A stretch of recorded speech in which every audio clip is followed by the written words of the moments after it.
Good afternoon, good evening, whatever. This is funny because I intended this to go on Twitter, which it will, but because my Twitter account is blocked, I can't stream live, so I have to post it. So here's the story. Not legal advice. Like, subscribe, share. I may do a second one later today, completely unrelated to this. Um, I just kind of thought it gave me pause for thought. That's all. So, um, my issue here, I hope I'm back. I think I'm back. So my issue here is, besides the fact I don't know how to use technology, is 5 days ago. Oh, let me back up. Okay, so let's talk about Doge. So that's Elon's. That's the idea here. No jokes. I'm in a pissy mood today, so there's no jokes unless it happens automatically. And you will see if I do a second video how pissy a mood I'm in the second video, which would happen probably around 4 hours from now or so if I do it. I'll let you know ahead of time. And that one might be related to GTII, but we shall see. But today, I kind of wanted to talk about Doge and Elon and Twitter and kind of a way to think about it that I didn't think about until this experience. So I've tried to follow Doge. So Doge is the Department of Governmental Efficiency run by Elon. I think Vivek was supposed to be his compatriot at some point in time, but he wasn't. I don't know how much control Elon has over that process and what he does and who has to sign off and who's working with him. So I don't know if he makes a recommendation to the president and the president have to sign off. I don't know that, but I would like to know that. And if Elon would like to come on this channel and tell everybody, I invite him and anybody out there. If anybody out there, listen, if Elon is watching this video, then please post a comment or contact me privately. Either one is fine. And if you want to come on and explain some of the details of Doge, you obviously are capable of handling yourself. I'm sure you can explain it. But I did hear a talk that he gave to some business group, and in this business group, he referenced, I think, four things that the idea of Doge really was intended for. Ultimately, to decrease costs, to decrease the cost of interest that we pay on our national debt, to increase GDP, gross domestic product, and that's how much we generate. And now I think the last quarter was like 2.3 annualized, and I think he said somewhere that you might be able to get it up to 4 to 5%, which would be a big jump. And last but not least, increase the standard of living for people who are like marginal. And part of that would be by the cost saving mechanism. And I think he believes, and again, I may be incorrect, that a lot of these people who are going to lose or are going to cease working for government, they're going to move into the private sector and they'll fill appropriate jobs there. So that's the theory. And I'll accept that as true. And I'll accept that he's acting in good faith. And I'll accept all that. So he's looking for inefficiency in government. He wants to be transparent, fully transparent. At least that's what it said. And I think he's offered to show stuff, although I don't know what he can show because he might need special access to it. And again, there's another issue that might arise at some future point. And I spoke to Farzad at some point prior to this. And the issue is not necessarily what they can do now. The issue is what might not be able to survive in the future. In other words, there might be a different administration who challenges some of those things. And if they're not done properly, then things that may have been done with good intentions even may be undone. So process is really important. So that's kind of the mindset. So somebody could oppose something even though they might agree with the result, but they disagree with the process and be acting in good faith. For some reason, people think that if you oppose something, it's always like you have some axe to grind with the substance. A lot of people, listen, if you're a constitutionalist, if you're a believer in the Constitution, especially if you're a believer in a strict construction of the Constitution, then you are adhered to that. And if there's any attempts to veer away, you would be adamant. That'd be whether you're on the right or the left. That's the way it goes. So I don't know. Somehow that relates to this discussion. So we have Elon, although I don't know what he's doing specifically. And again, if he wants to come on the channel or if he wants to meet with me, I'd be happy to. Elon, I know you're out there in the comments. I think you're pretending to be ESK, but maybe not. But if you want to invite me to DC and we'll do a live stream and you can explain everything that you want. But here's the problem. So here's the problem that I've encountered. I have an X account. My X account is at raw999. The one I'm using currently, unfortunately, is a new account. It is actually at not legal advice. And that's one word, but KNOTLEGALADVICE. Perhaps that should have been the one I used originally. But as of now, I had to set up a new account because about 5 days ago, my account was unilaterally suspended because I think of claim suspicious activity. So this is a unilateral decision made by X and Elon. Okay. And not Elon directly. It may be made by some kind of algorithm. I don't know if there's a person who's involved.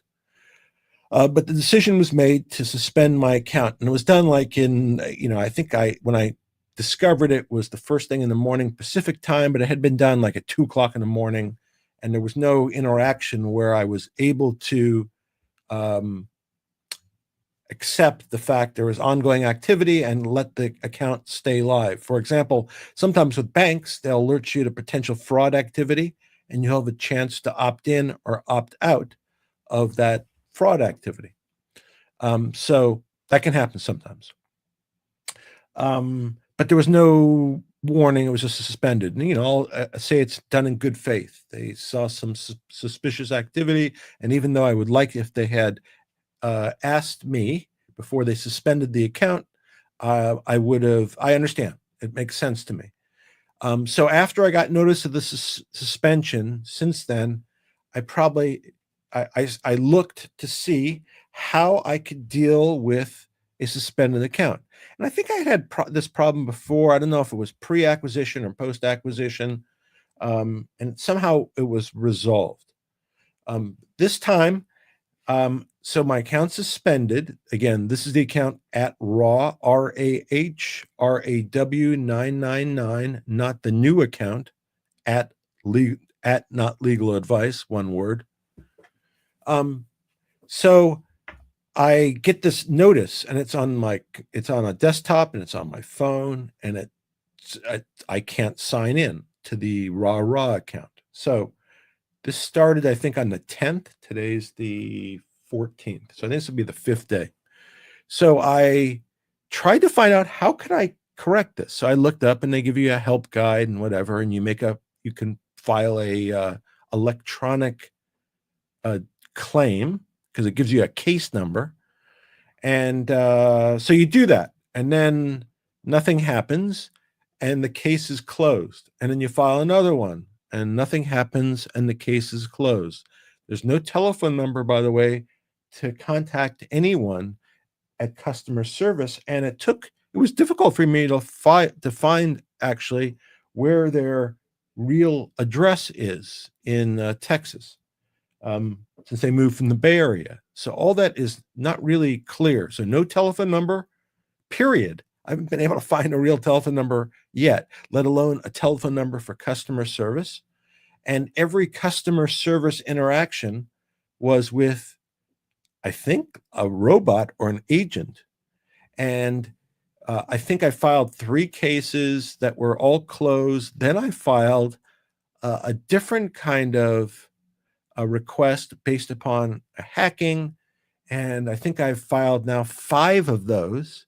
So in all, I've probably submitted 75 emails in 5 days and don't have access to it. And for example, I can't, when I send this video, it won't stream to X. I'll have to add it to X.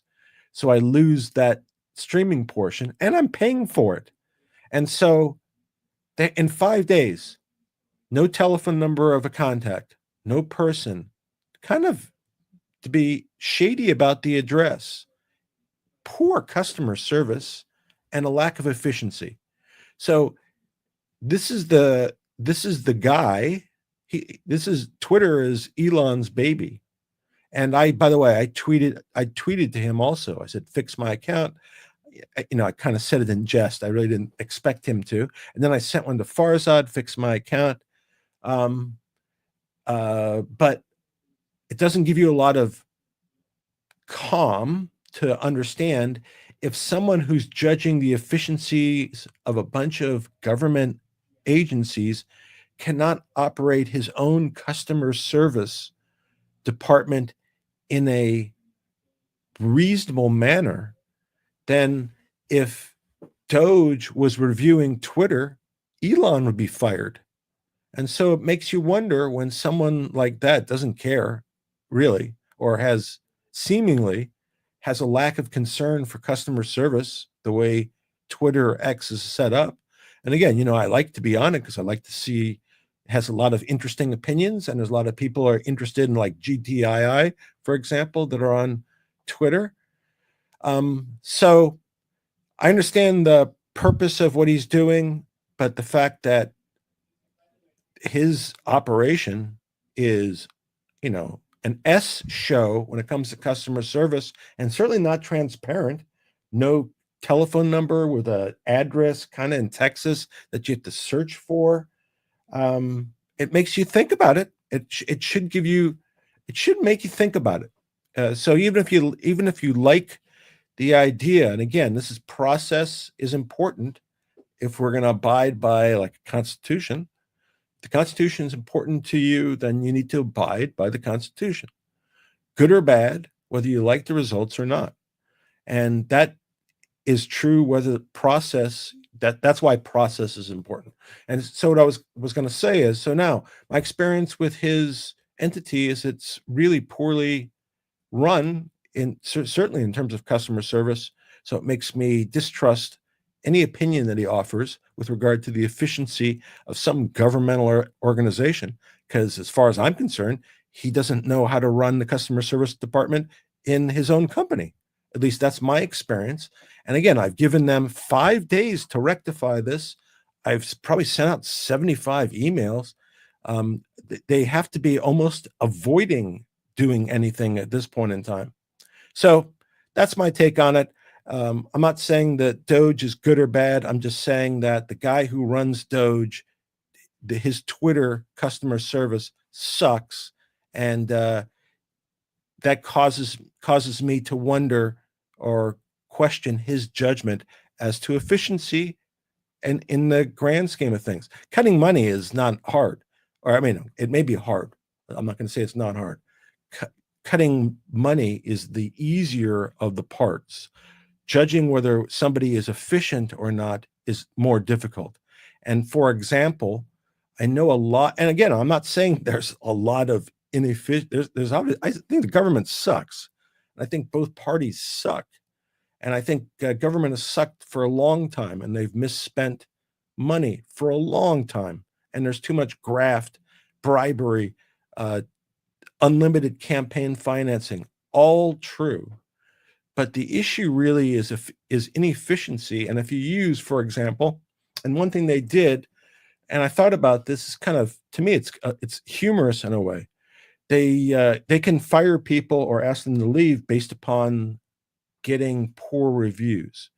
But if the person who gave the reviews is one inaccurate, or he or she himself is going to get terminated, then why would you give that recommendation any merit whatsoever? I think it's kind of an easy way of doing it. You're just trying to look for some criteria that you can use without really making the really specific and hard decisions. Because if you did it by one, I know it'd be slow, but that would be the really fair way of doing it, not by getting rid of a whole department just carte blanche without regard to performance or efficiency or value. Notwithstanding the fact, if they are able to cut $1 trillion, I understand how that should help reduce the debt, reduce the interest cost, and reduce interest rates. I guess that's another thing I should have added. In addition to the 4 points: GDP, cost of living, standard of living, reducing costs, and interest on the national debt. Those are the 4 other things. Anyway, that's all. I had nothing greater to say other than that. After my experience, and it's still not been rectified, I think I'm going to do a video every day about this until it is rectified, and hopefully they'll figure it out. It does not sound like it's a complicated problem. My email literally says you have the wrong email address. Here's the correct one. Send me the code, with a little explanation. But that's what it says. Anyway, be well, everybody. Take care. I will be doing a GTII one later on if I can, or if it does need to be done. And I won't know that probably for 2 or 3 hours, but I will let you all know. And if you're looking for me on Twitter in the meantime, again, @NotLegalAdvice, one word, and follow me and pass it on, at least for the meantime. For those who follow GTII, at least give them a heads up also, so they may be able to follow me through that site also. Anyway, thanks very much. Be well. Take care.